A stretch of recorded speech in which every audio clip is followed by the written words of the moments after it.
বটবৃক্ষের প্রেম। অর্ধশত বছর ধরে বিনা স্বার্থে সুশীতল ছায়া প্রদান করে আসছে দানবাকৃতির সুবিশাল এই বটবৃক্ষ। মূলত এটি একটি পাকই গাছ, তবে বটবৃক্ষ নামে পরিচিতি লাভ করেছে। হোসেনডাঙ্গা উপমহাসড়কের ধারে সাজুরিয়া প্রাইমারি স্কুলের দুটি ভবনের চাল ও ছাদের উপর স্নেহের পাখা মেলে দাঁড়িয়ে আছে এই অসহায় নির্বাক বটবৃক্ষটি।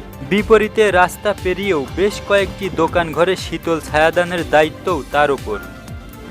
শ্রমজীবী মানুষেরা ক্লান্ত শরীরে শান্তির আশায় গা মেলে দেয়। মিস্ত্রিরা ঘন নিবিড় ছায়ায় কায়া জুড়িয়ে নানা রকম আলপনা আপন মনে খোদাই করে চলে।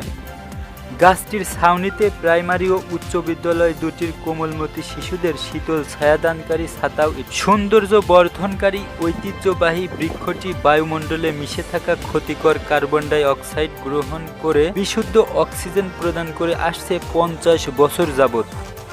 ঝড়ঝঞ্ঝার প্রতিবন্ধক, সূর্যের তীক্ষ্ণ কিরণে বাধা, মাটির ক্ষয়রোধ ও পরিবেশে প্রাকৃতিক ভারসাম্য বজায় রাখতে নানা অবদান তার। দিনে দিনে দুটি স্কুলের অজস্র ছাত্রছাত্রী, পথচারী ও স্থানীয়দের স্মৃতির অ্যালবামে জায়গা করে নিয়েছে নীরব প্রেম দিয়ে। তাকেও মনের অজান্তেই ভালোবাসে সকলে।